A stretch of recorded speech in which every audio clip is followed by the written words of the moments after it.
Hi, everybody. Welcome back to the Framing Chronicles podcast, where we talk about all things framing, from the joy of a perfectly mitered corner to the sometimes head scratching realities of running a business. I'm your host, Sheila McCumbee, and I'm a certified small business consultant with strategies for success. In my life, my passion is helping framers increase their productivity and profitability. Now, today we're going to tackle a topic that's as common in framing circles as finding a stray piece of foam horse stuck in your sock. I may get some pushback and hate and nasty comments, but friends, this is a hill I'm going to die on. My pet peeve and something that just breaks my heart when I see it, and I'm seeing this more and more frequently on social media, framers pages. It makes my heart hurt, and here it is, and I cringe and I die a little inside every time I see it. We're talking about that infamous Facebook post or other social media post that says, "Hey, fellow framers, what do you charge for a standard blah blah blah blah blah 16 by 20, or this super complicated shadow box, or this gigantic oversized piece?" Price checking on Facebook makes me weep. Literally, you're killing me when you make these posts. Now, before we go any further, and I start getting hate, I see you on your keyboards. I know who you are. You're mean, Sheila. I'm not trying to be mean. I want to be super clear. I'm not here to shame anyone. We've all been there. I've been there. And now I'm a pretty experienced framer, but even after 30 plus years, I've found myself staring at a new project, and it may be a little out of my wheelhouse. We get asked to frame some freaky stuff. But when I'm presented with things like that, my pricing brain kind of slams on the brakes and is like, what's a reasonable price for this? I don't know. So it's a natural question, especially when you're just starting out. But my friends, asking a Facebook group for pricing advice, it's kind of like asking a stranger on the street, what do you think my house is worth? They might give you a number, but is it a good number? Is it even a real number? Probably not. So let's break down why asking strangers for advice on your pricing on the internet is a terrible idea, and why your price is a reflection of your business, not a random number some random stranger gives you on the Facebook. So, reason number one, what I like to call apple versus orange. When someone in a Facebook group throws out a number like, "Oh, I'd charge $50 for a 16 by 20, you got to ask yourself, what is that number even made of? I do a 16 by 20 for $50? Sure. If I get a cheap frame for $10 on Amazon, slap that puppy in the frame with some duct tape and a dream, sure. But if that 16 by 20 is an Italian hardwood frame that was hand gilded by elves from Switzerland with rag mats and a fillet and Optium Museum, well, that might be more in the over 500 range. And if it's a closed corner, it'd be over the 1,000 range. So, are we talking about museum quality stuff or a piece of painted driftwood you found on the beach, or a two by four you found behind the garage in a wood pile, but you slap some stain on it along with a hope and a dream? We don't know. Now, I warn in my family, the kids and grandkids who spend substantial time on social media, to be really careful, because on social media, you don't always see the whole picture. The view is absolutely two-dimensional. Now, I know this is going to be a big shock, but the background behind me, it's fake. It's all fake. And the reason why it's fake is because I am currently in my mom's basement in Fairbanks, Alaska, and this house is 55 years old. So you don't need to see all the boxes of junk that are really behind me right now. So, and I love my friends and friends I have on social media, but if I didn't really know them in real life, and if I believe everything my friends post on social media, it would just seem like they spend all their time on these fabulous vacations. with their perfectly behaved children who never get dirty and never get car sick and never talk back. And their pets do these amazing tricks. And then, I shoot some dirty stink eye at my dog and tell him he needs to up his game. So even now, doing this video, am I wearing pants? Maybe. Yes, I am. Are they pajama bottoms? Perhaps. Am I going to prove it? No. Don't hold your breath.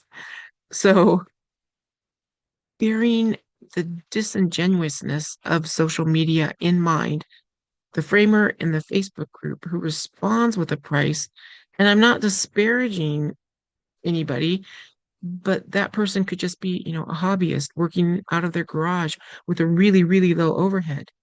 Or maybe they're trading their frames for home baked cookies and fresh farm eggs from the farmer down the road. There's nothing wrong with that. That may be vastly different from the market that you have maybe a brick and mortar store in a metropolitan area. Or on the other side, person giving you advice and pricing could be in like a really high end commercial shop. And their rent payment for, the 20,000 square feet could buy a small island.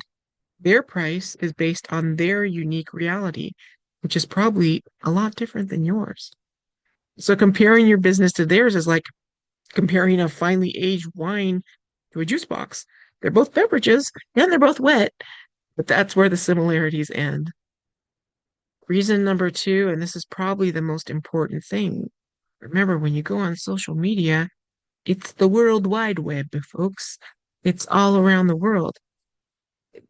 San Francisco ain't Wapakoneta, Ohio. And so location is a biggie. It's all about geography. The cost of doing business, surprise, is not the same everywhere. Framer, if you're in Manhattan or San Francisco or Miami Beach, you're going to have a completely different set of financial pressures than a framer maybe from like Boise, Idaho, or Wichita, Kansas, or Fairbanks, Alaska. The rent alone in a major metro area could be enough to make you consider a career in commercial real estate. The framer in a high cost area has to charge more just to keep the lights on and put food on the table and buy their kids shoes. Their price isn't a sign of greed, it's just a matter of survival. Now, on the flip side, if you're in a less expensive area and you see a high price from a framer in a big city, don't suddenly think that you can charge that much. Their price may be really prohibitive for your customer base. And potential clients may laugh you out of the store, not in a fun way. I spend part of my time here. I spend my summers in Alaska to help out my 90-year-old awesome mom up here, and I spend my winters down in Las Vegas to get out of the cold here. And mom comes with me to Vegas. And I worked in a pretty high-end gallery, Art Encounter, in Las Vegas. Shout out to Kat and all the crew at Art Encounter. If you ever get a chance to go there, they're awesome and really talented. Kat is one of the most talented framers I've ever known in my life. So love you. But in that, when I worked in that gallery, that was like the first time I'd ever seen an American Express black card. I didn't know they really existed. I thought it was a myth, but they really do. And so that's a credit card that has no limit at all on it. And so really, really, really rich people have them. And so the markup that maybe we have in a higher end gallery like that is going to be vastly different than a frame shop in my neighborhood in Westminster or Winchester, where I live. It's going to be way different. My neighborhood's more, middle class, just kind of regular folks, and definitely nobody there has an American Express black card. And so the different areas in that metro area are going to be very, very different as far as clientele and pricing. People from Summerlin, which is kind of one of the richer areas in Vegas, or from Henderson, they're not going to come to my neighborhood to get stuff framed. They're not. They're going to go to the more bougie galleries and things like that to do their framing. So again, those bougie galleries are going to have a lot higher, you know, monthly cost. They're going to have a lot higher overhead. So they're going to have to charge more. So again, it's really important to know what's in your area and what's right for your market, not some fantasy, fake, made up market that's not even real that you see on social media. So, number three, stop asking strangers about your pricing and start spying on your neighbors. I know you still need to figure out what a competitive price is. Now, I have I worked for FrameReady for a few years. I've talked to thousands of framers. I have taught classes on pricing. I have done blogs and vlogs and columns and webinars. And for whatever reason, a lot of folks, frame shop owners, seem very reticent to go visit their competitor. But I'm telling you, you got to go do it. And I understand sometimes, if you're in a really small town and nobody knows, everybody knows you, then, get somebody to go be a secret agent for you. I asked my niece, she came to visit me, like, hey, can you go see, my competitors? I was in a small town at the time. But the people you should be comparing yourself to aren't in a Facebook group with framers from all over the world. Your true competition is local. They're the shops that your potential customers are also visiting for quotes. So instead of posting pricing questions on Facebook, put on your metaphorical trench coat and fedora and do some good old-fashioned market research. Visit their websites, and better yet, get out, go walk into their shop, and act like a customer. If you really want to up your game and improve your business, this is the best advice I can give you. You can be blinded also by what our shop really looks like compared to our customers' perceptions. Going into other people's shops kind of gives you a different perspective as a customer. We may not notice the dust bunnies in the corner, piles of catalogs at the end of our design counter. When you visit your competitor, pay attention to their service, their selection, their store layout, their quality, and of course, their pricing. This kind of research gives you a realistic apples to apples comparison for your specific market. And it allows you to position your business effectively, whether you want to be the premium high end or the more affordable high volume choice, or somewhere in between that.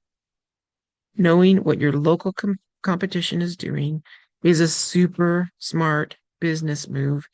And if you go on Monday, by Tuesday, you can adjust your profit margins and be more profitable. It's like that overnight. So asking a framer from another state, country on social media what they charge is just not a smart business move. In fact, it's kind of the opposite of a smart business move. Another thing to consider when you're pricing or trying to figure out your price is that your price is a promise. Your customers aren't just buying a frame, they are buying a service. They're buying an experience and a promise. They're trusting you to protect and beautifully display something that is almost always really important and very sentimental to them. A low price from a random Facebook user doesn't come with any of those guarantees. It's just a number. And their shop may not be successful. They may not have as much in the way of framing skills, or maybe they use inferior materials. Your price, on the other hand, is a promise of quality and value. It's what allows you to invest in better equipment, better materials, and ultimately better business. Now, again, let me be clear. I am super grateful for our framing social media pages, and I am especially grateful for the people who maintain and administer them. And I have received amazing advice and encouragement from our community. The questions we should be asking maybe isn't necessarily pricing, but advice on how to do some of those trickier jobs that make us want to throw a power tool across the shop. I had an issue one time. Someone walked in with a very sentimental piece that someone in their family had made. It was about a 12-inch round stained glass piece that someone had made in their family, and they wanted me to frame it. Fine, I can frame it, but they didn't want a round frame. They wanted it in a square frame. They wanted to be able to see the frame from both sides, and they wanted the circle piece of stained glass just floating in the middle, surrounded by glass.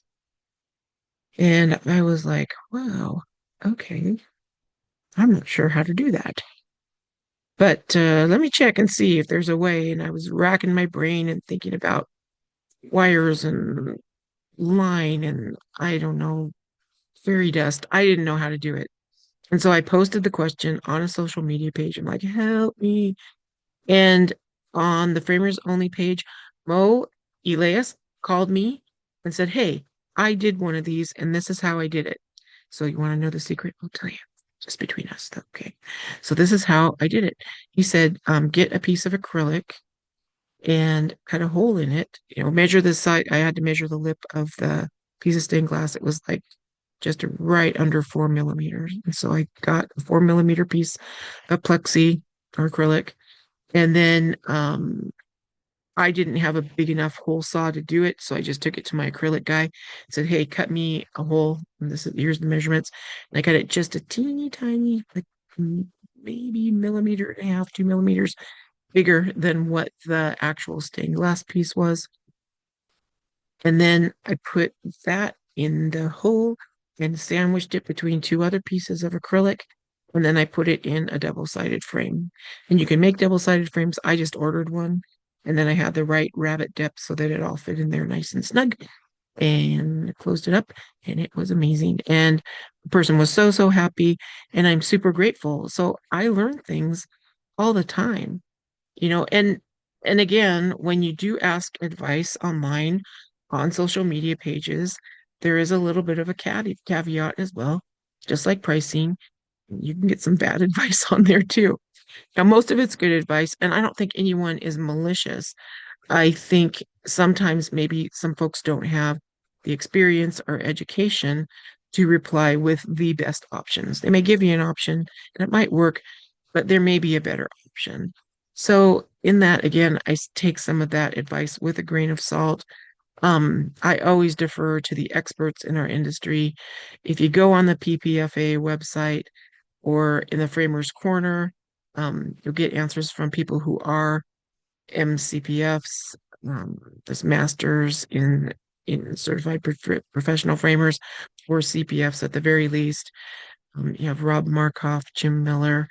Those guys, they know their stuff and they can usually give you the best advice and the most correct way of doing things. So again, not to say that other framers are giving you bad advice, but always kind of know the source, know what their experience is. And if an expert happens to comment in the thread, do what they say. That's what you should be doing.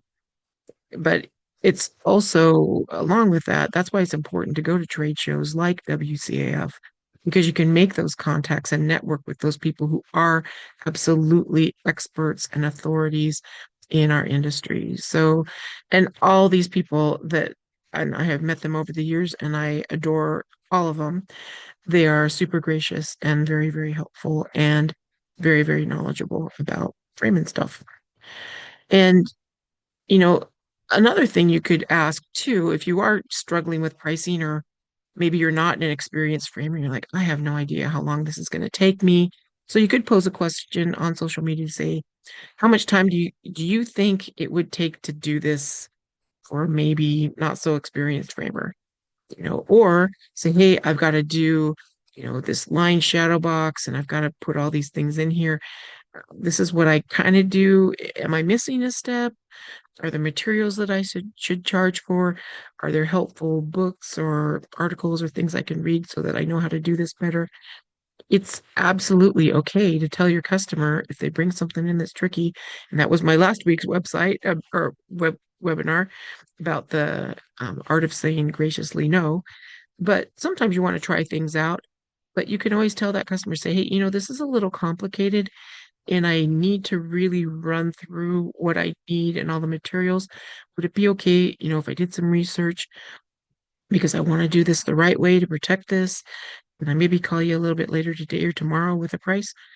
And usually people are pretty cool about it. If they're not, that's okay. It's better to do that and even risk losing a sale than undervaluing your work and losing money on a piece. And I have done it. I I mean, I'm not going to be a hypocrite and say I haven't been in the weeds or in a black hole of doing some hellish frame job of despair, and you're in the middle of it. And I just am like, why did I ever even agree to do this? And it would have been less expensive if I would have just handed this customer a $20 bill when they walked into my store and sent them to my competitor. I would have lost less money in this job. Stupid, stupid, stupid, Sheila. I shouldn't have taken this. So we've all done it. So next time you're tempted to post a question, how much do you charge for this in a social media group? I want you to stop and ask yourself a different question instead. What is the true value of my work? And what is the market value in my specific area? And what do I need to charge in my shop to make money to support me and my family and my employees? So take the time to do a detailed cost analysis for your business. You got to factor in your materials and your overhead and your labor and your desired profit margin. You got to find a pricing formula that works for you in your unique business. And every business in the framing industry is unique. Don't let someone else's number in their shop across country dictate your success. Fortunately, I can help you with this. So, and folks, that's what I do. So if you are struggling with that, if you don't know what to charge, I can help you. So don't be shy about reaching out to me. And and I want to be understanding. I'm kind of being a little bit jokey and maybe a little facetious during this podcast, but I want you to understand. I get it. It's easy to feel a pang of maybe some shame or inadequacy when facing business challenges like pricing, especially when you are brilliant at your craft. You're great, doing the framing part. You maybe worked in a frame shop for years or took the classes and got your CPF certification. But analyzing your numbers can be really intimidating.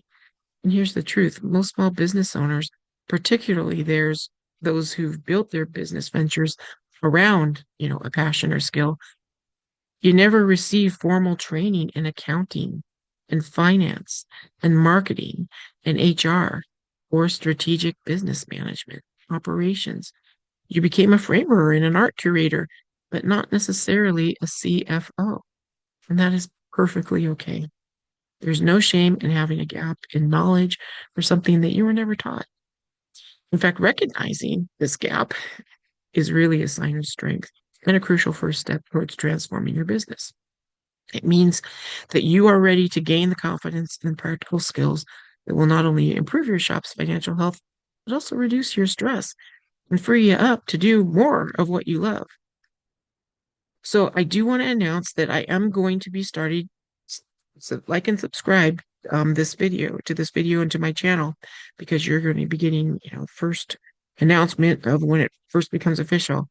But I want you to I'm going to start a series called Picture Perfect Profits, and this is going to be a master class in frame shop business fundamentals.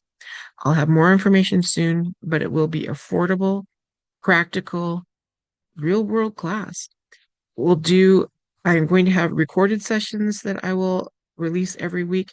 And in addition to that, so that will come out on Mondays. And then on Fridays, we'll also have live sessions. So you can ask me questions specific to your shop and I'll answer them as best I can. Now, if you can't make the live sessions, you'll be able to email me and contact me, and I'll answer them, either personally, send you an email back, or answer them live on YouTube. So and then also in addition to that, just to hearing me talk, you're also going to get study guides. You'll get templates with all the formulas on them. So all you have to do, if you need to find your break-even point, all you got to do is plug in your numbers, and there it does. It does it for you. It's like magic. So again, like and subscribe to my channel, and you're going to get exclusive VIP access to that class when it becomes available. Should be within the next 2 weeks. I'm kind of timing that with back to school. So you can go back to school too and learn more about the business side of framing. All of us can always do better and learn more. Going back to social media posts, I also want to give a plea to our more experienced framers. Now, if you're a seasoned framer, you don't like to call us old, but we're a little, more experienced framers. And if you see this question pop up on social media, how much should I charge? And I know we're all trying to help. Framers are so cool and we're so helpful. That's why I love this industry. But we're all trying to help some newbie baby framer out there because we're just nice people. But to really help them, instead of just throwing out a number, I really strongly encourage you to gently and lovingly and kindly redirect the conversation because you know better, right? Encourage the person asking the question to think about their own costs and value and encourage them to do some local market research. We can all help each other build a stronger and more sustainable industry by focusing on smart business practices. This isn't a race, and it's especially not a race to the bottom. We want to lift each other up and help each other as much as we can. So, that is all for this episode of the Framing Chronicles. Thank you so much for listening and for following me. All the encouragement and nice comments I've received. I just can't tell you how good it makes me feel and how overwhelming it is to have such a positive response from all of you. I really, really appreciate it. So thanks for following me, and we will be seeing you again soon. Next week, I'll have another podcast coming out. In the meantime, feel free to visit my website, www.strategies4 success.com. You can schedule a time to meet with me. Remember, any new client, you get an hour free of my time. It's not a timeshare presentation.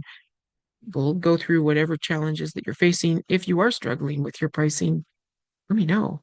And I will be happy to sit down. We can crunch some numbers and look at where you need to be. And I can give you some ideas on how to get there. I'm pretty familiar with most of the major POS systems in the framing industry, in Lifesaver and FrameReady, Virtual Framer, Framing POS. And so I can help you get your prices adjusted and set in those POS systems and even teach you some tricks about some things you may not know about those POS systems too and help you out. So I love helping people. Don't be shy about reaching out. And again, thank you so much for tuning in. Wishing you happy framing and mind your business. And we'll see you next week.